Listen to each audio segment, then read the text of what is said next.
Hi guys, this is Eric Silvester and you are on Facebook checking out a tutorial I do right now. So what I've loaded up here is the Parametric EQ 2 from Image Line, and on the right side you can see the phase relationship, and I can switch this to the frequency magnitude or the frequency response. So what I want to do is some basic stuff like low shelving and peak EQing, like stuff like that, and maybe like crazy sound design stuff with these EQs.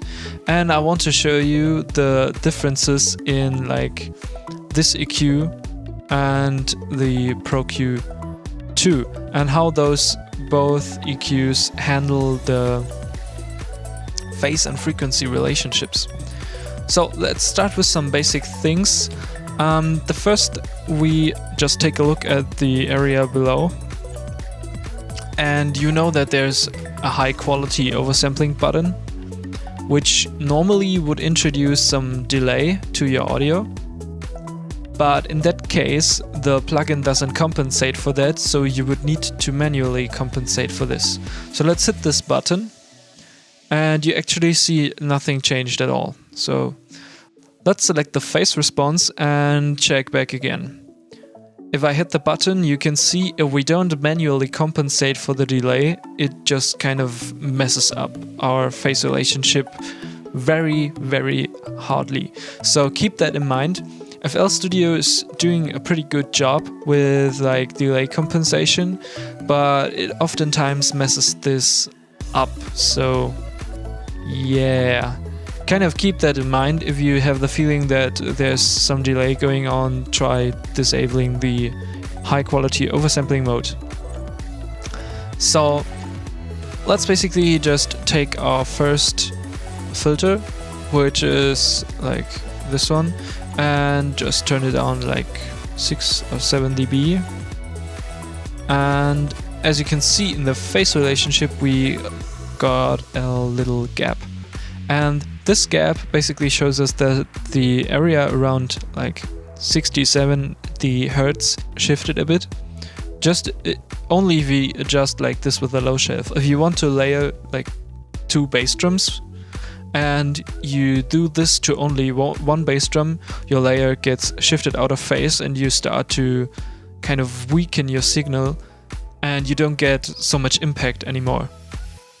So I would not suggest this EQ for layering stuff, except you actually really know where you want to go with that. Otherwise you will end up always with a muddy signal.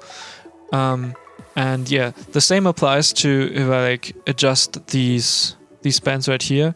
So let's do a boost of 10 dB and shift that around.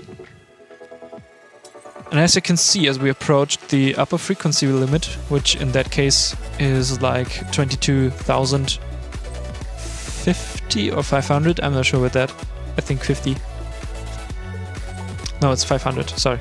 So as we approach the upper frequency limit, you can see that the phase relationship kind of gets completely messed up. Also, what this analyzer does really well is showing you what actually happens in the frequency spectrum too. So if we change back to the frequency, you can see that it kind of steepens the slope right here in that area, and also then shifts this slope up. So you can see that here too. It kind of does that pretty well. So otherwise this EQ is pretty fine. So for slight adjustments, this EQ is perfectly fine. And yeah, let's try to make some more harsh stuff. So let's say a steep cut. Let's do a low cut and set the bandwidth to like 0, so we get a completely normal cut. So what this EQ does really well is keeping the slope alive. So if I shift down the areas right here, the slope is still very good and it doesn't change your slope in the very low end. So I've seen EQs, like for example the Pro-Q2, which in some modes then adjust the slope, so the slope isn't as steep as that one.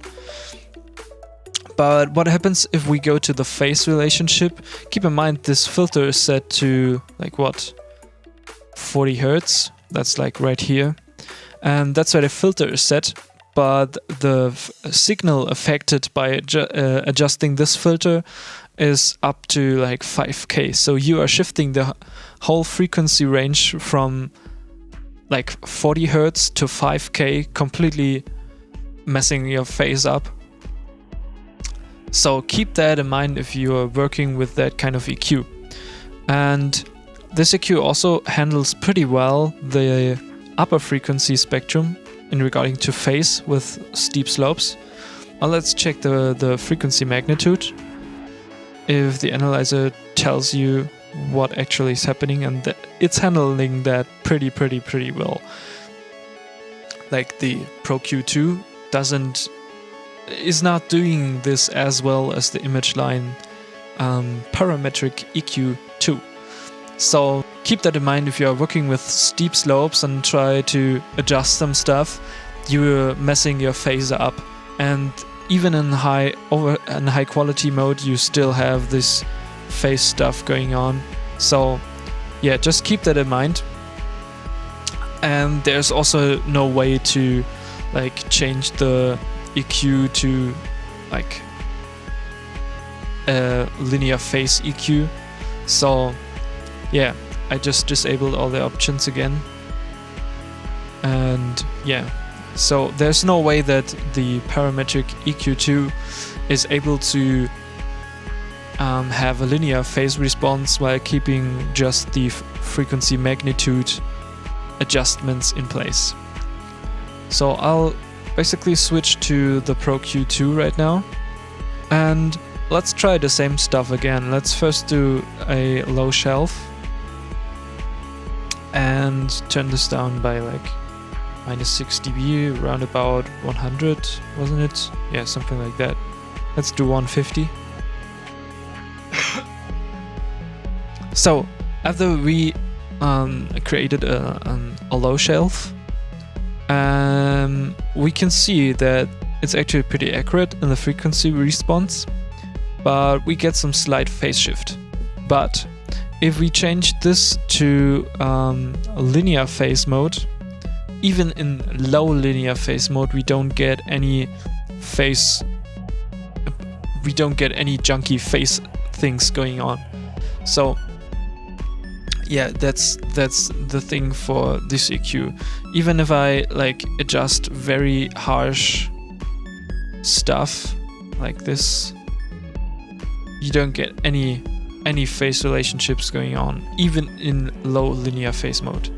So keep that in mind. I will do some more junky movements, even with some steeper curves, like yeah, cutting the high end and then maybe do some resonant stuff and I don't know, notch out some shit. Even when notching, that's incredible. That's so fucking incredible.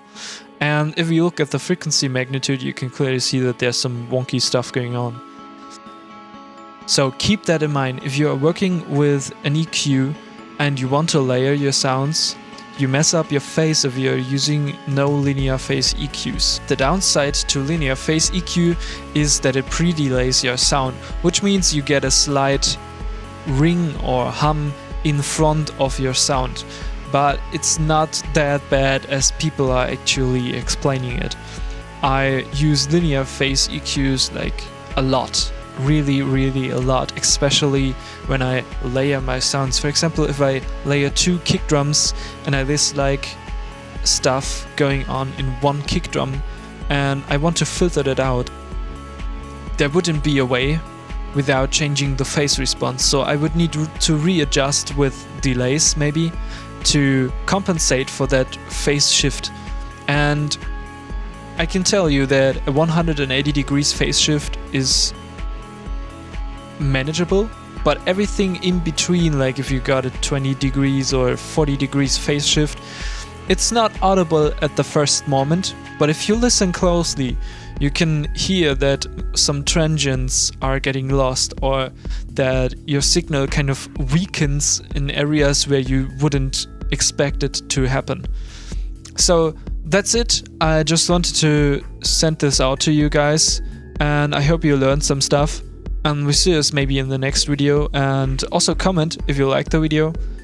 And tell me if I should do more stuff like that. I can also take a look at compressors or like sidechain EQs or different EQs and compare them if you want. So in that case, I compared the FL Studio Image Line Parametric EQ 2 to the Pro-Q 2 from FabFilter.